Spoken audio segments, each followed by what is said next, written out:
Hey everyone, welcome to the show. I have more Trump regrets to share with you, more voters entering the find out phase of their journey. Before I get into these, do me a huge favor, hit the subscribe button below this video. It is free for you, really helps the show. Greatly appreciate it. So here is the deal. CNN interviewed some Pennsylvania residents. They are asking their thoughts on how things are going in the country right now. Here is what one Trump voter had to say and why I have absolutely no empathy for him. ProDart is a small family business. It's Harder the boss. So we're kind of slow right now. The money's tight. Harder voted for Donald Trump. Hears him promise tariffs will bring a new manufacturing boom. But sees the opposite so far. This is Pennsylvania's 7th congressional district, and voters like Harder also helped flip the House seat from blue to red. But Harder isn't sure he will vote for the new Republican congressman again. Not sure he will vote at all. He is 55, but had never voted until this past November.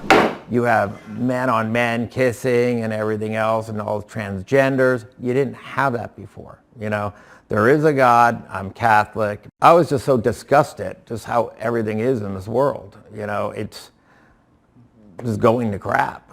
I mean, imagine being on the planet for 55 years, not doing your duty to vote, not stepping up and doing your civic duty, making a difference. And then you decide after all of that time, you're going to pull the trigger for Donald Jerkoff Trump. And don't even get me started on the rest of what he said. Wait till this guy finds out that gay men and transgender people have always existed. Who wants to tell him?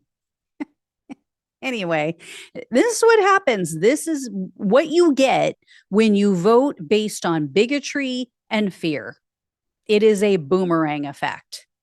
Next up is another Trump supporter who's entered the find out phase.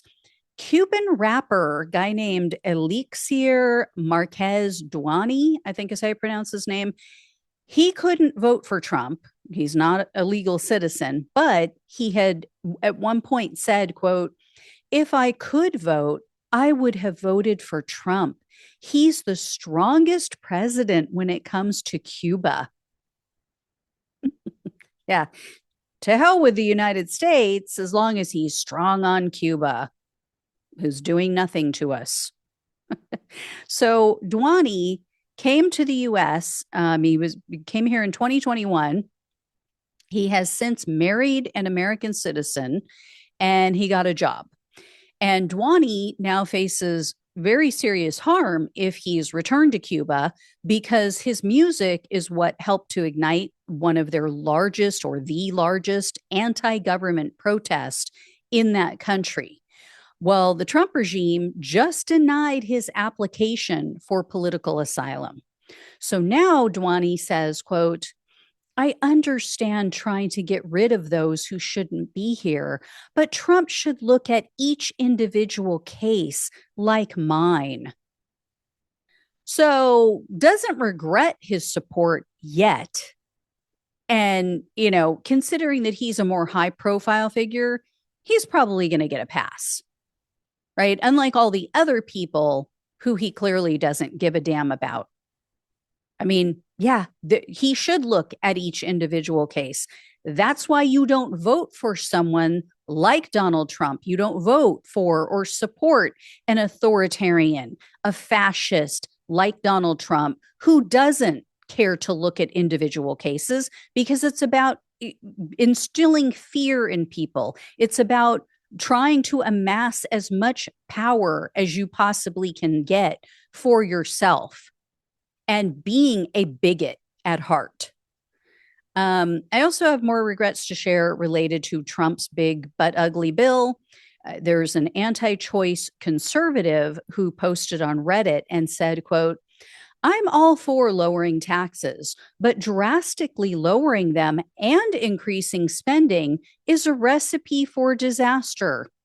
It's like trading in your full-time job for a part-time job and at the same time upgrading from a two-bedroom apartment to a mansion.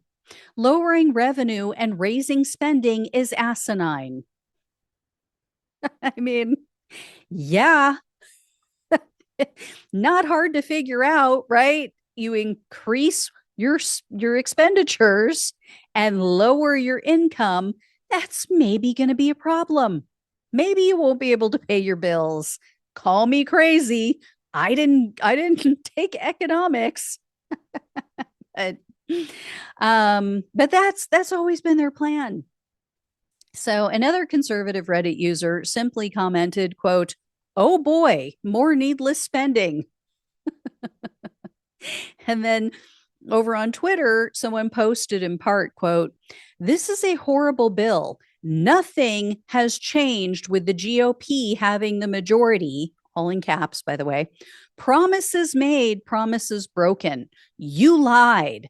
Cuts in 2029. Seniors thrown out like garbage. Promises made but broken. No Doge cuts. Horrible and embarrassment. 80 million people voted for POTUS. And this is what we get: a bunch of broken promises. At Elon Musk slept on the damn floor. Why exposing corruption, criminal corruption? And this is what we get? Question mark, exclamation, exclamation, question mark, question mark. Yeah, did not expose corruption, by the way. If he had, where are the charges? What is Pam Bondi doing with that? So these people are so uninformed.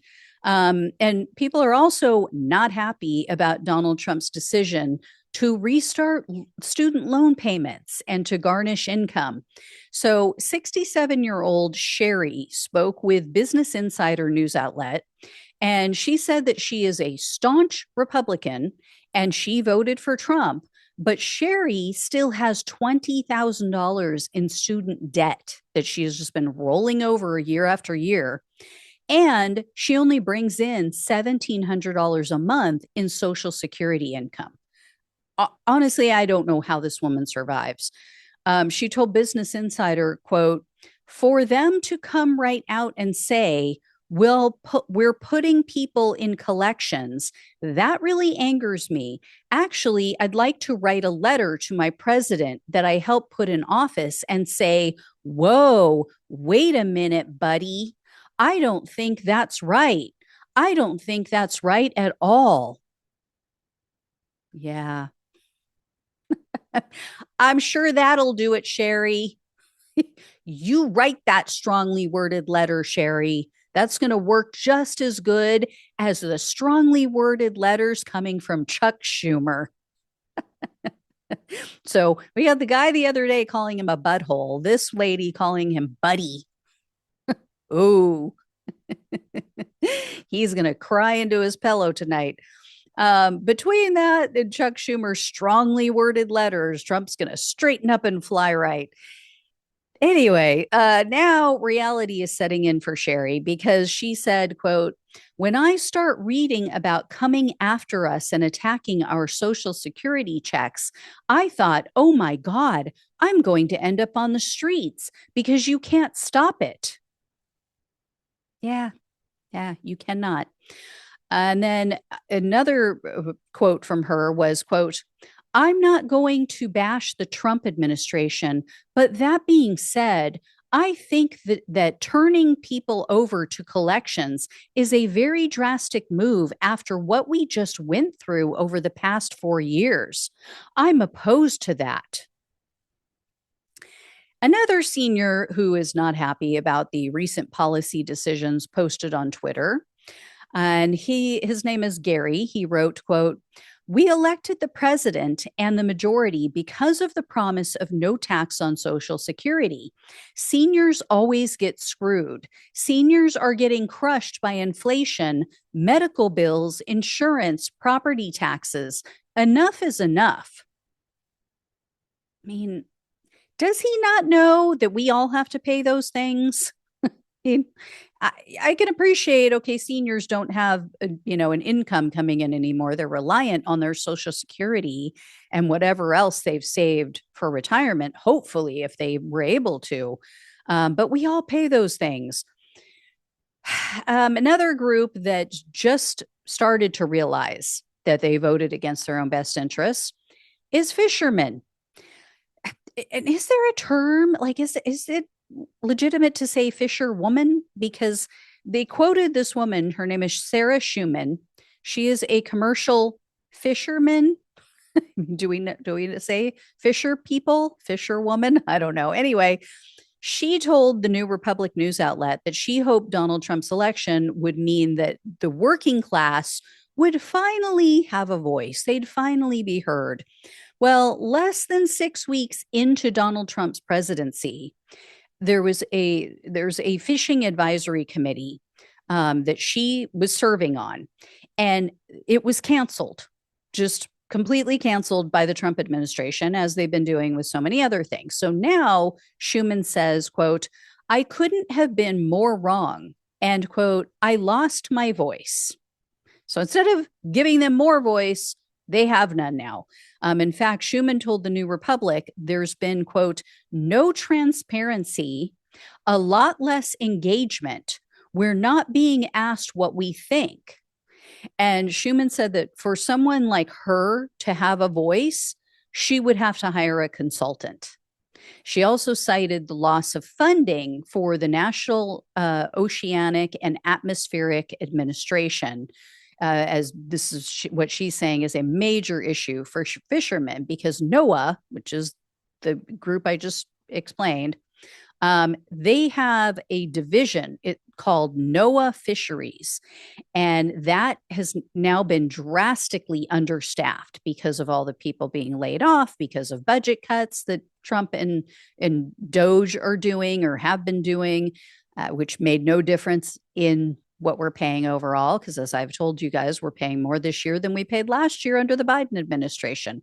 But I digress. And Schumann said that permits are taking longer for fishermen to obtain and be able to use them out in the real world. And some fishermen had to shut down, she said, for weeks because they couldn't get paperwork signed off by this division because it is understaffed. Also, fishermen have been left with little to no information about weather conditions, which can be dangerous, which can be deadly for them. Also, they're not being informed of overfishing. So certain species could become extinct because they're not being warned, like, hey, in this area, we're seeing a rapid decline now. And so you guys, you're limited to X, Y, and Z amount. None of that is coming through, thanks to Doge, thanks to Elon Musk and Donald Trump. So much winning. When will it end? I'm tired of it. I'm tired of all the winning. Aren't you guys? All right. I will have more for you next week. Thank you all so much for watching. Actually, I do have one more coming up this weekend, so look out for that. But I will have more Trump regrets for you next week. Thank you all so much for watching and listening. Please like, please share, please subscribe if you have not. Please donate if you possibly can. Love you all. Take care. Talk with you soon.